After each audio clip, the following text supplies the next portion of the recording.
Hi BookTube, it's Amy. I'm here with what I'm going to call a book roundup. So it's essentially a book haul, but these are the books that have come in the mail over the past week and a half, 2 weeks here.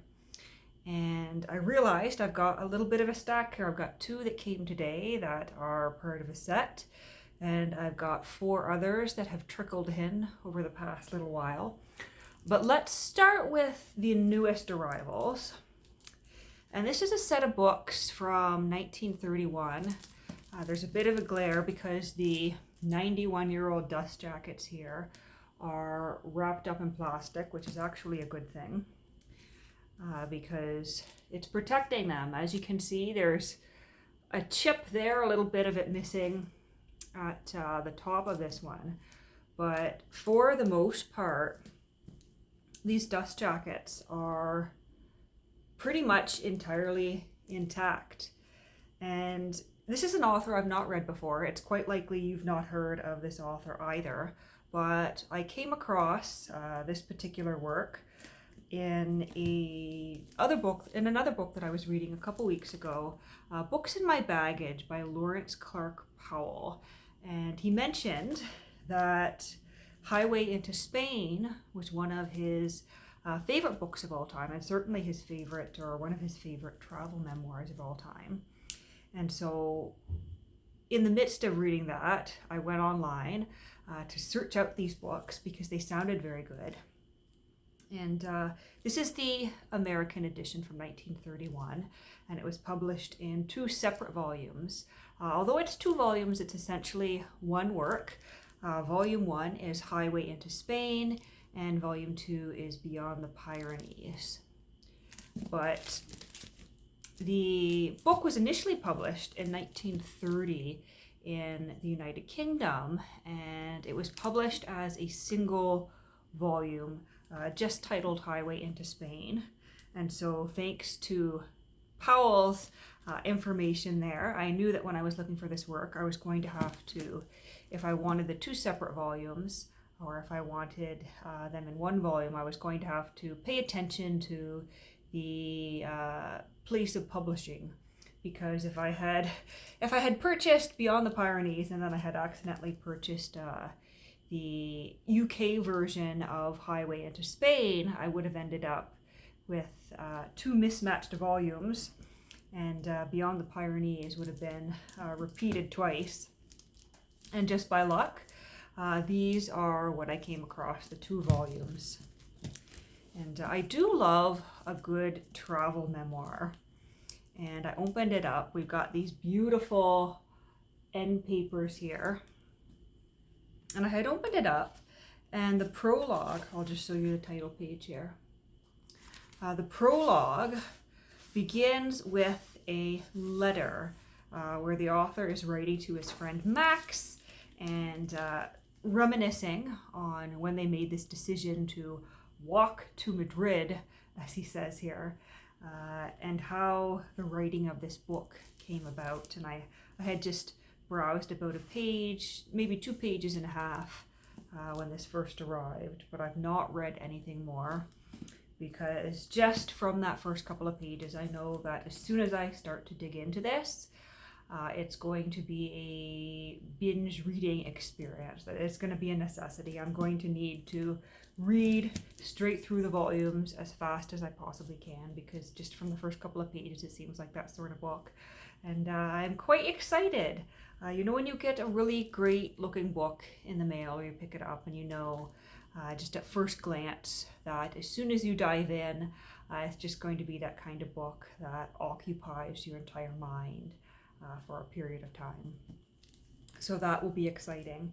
And I'm glad that I've discovered Lawrence Clark Powell. He was a essayist and writer and book collector from the mid-20th century, early to mid-20th century in the United States.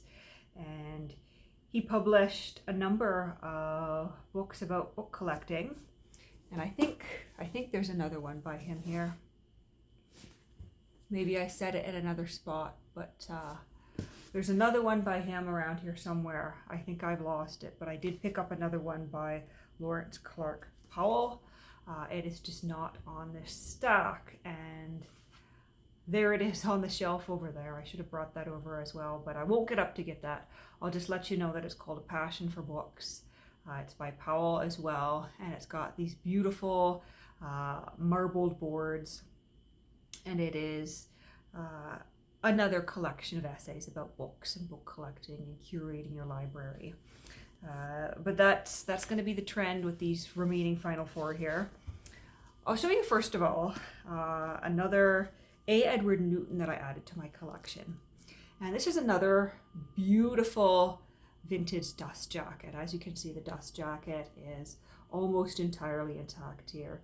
This is a tourist in spite of himself.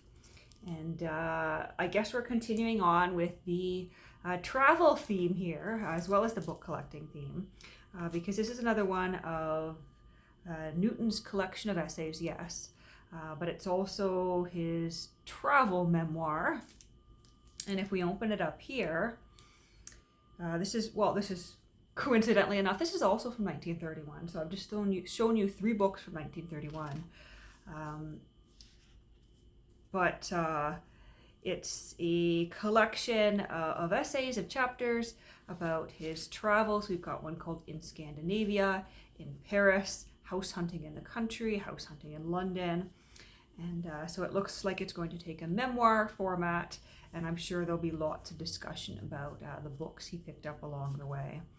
So as I said, this is the 1931 printing.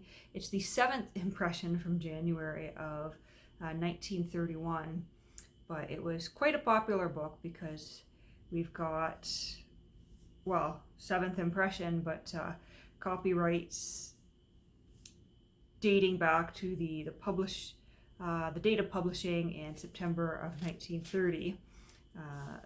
But yeah, his essay collections were quite popular on the day.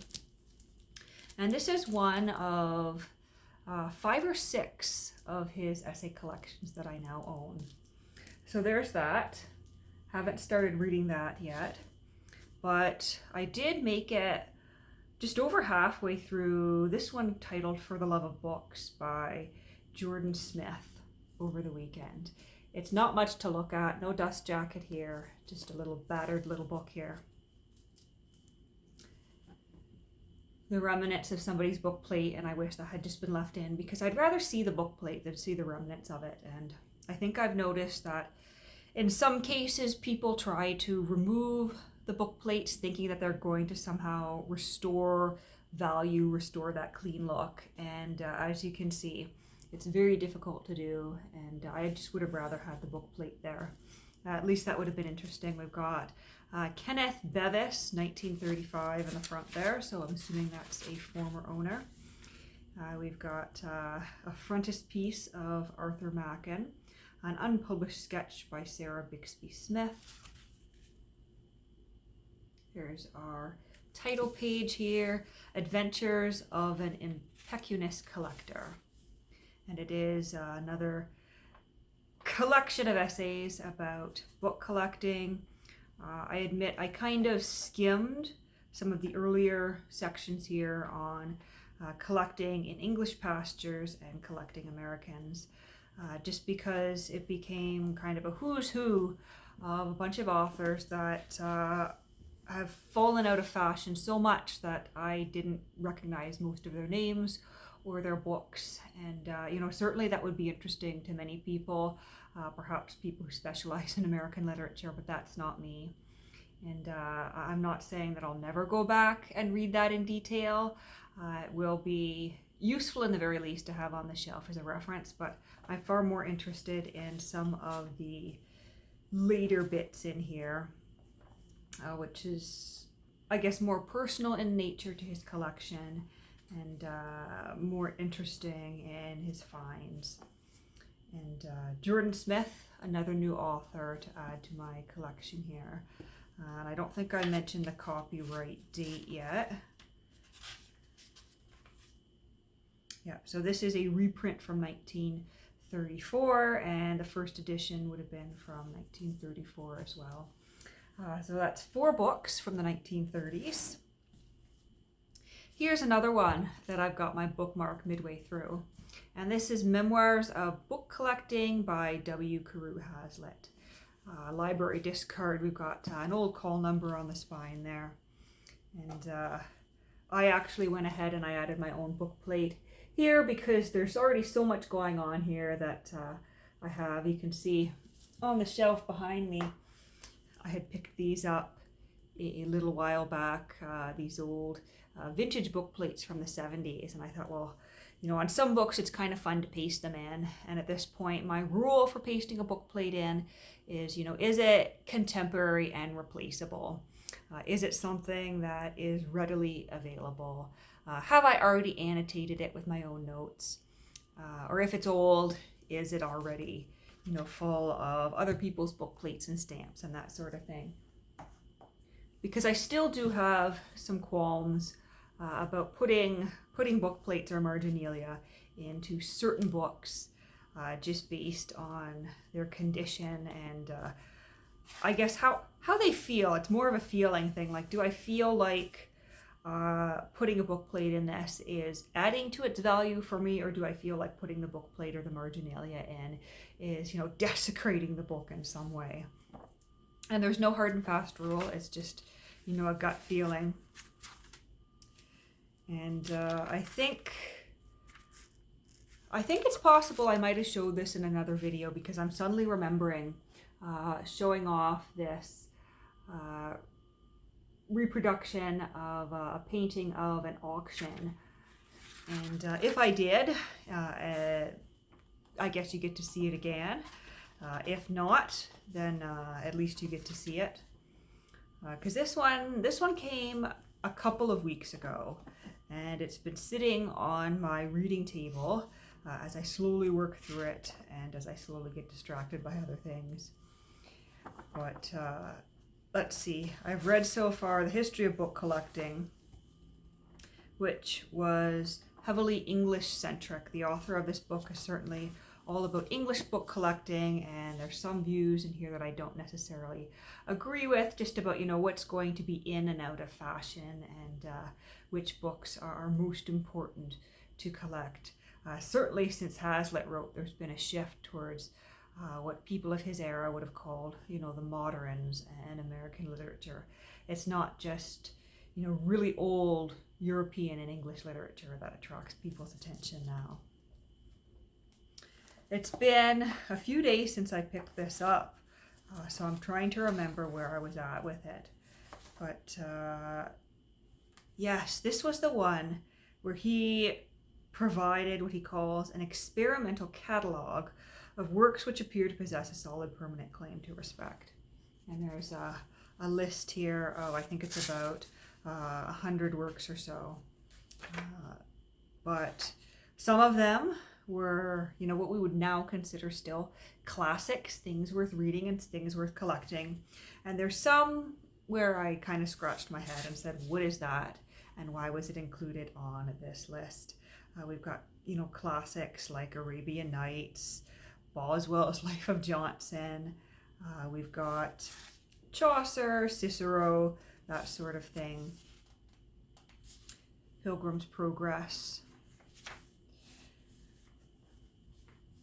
But then there's some, like Knightley's Mythology of Greece and Italy. I've never heard of that.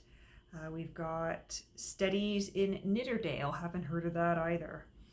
We've got Select British Poets, 1824. I guess it's included because it includes a number of distinguished names, as he calls them here, so it would have been a compilation. We've got Randolph's Plays and Poems Retrospective Review. Haven't heard of that. We have St. John's Manners and Customs of Ancient Greece. Or did I already read that? That sounds familiar. Stowe's Survey of London, 1720.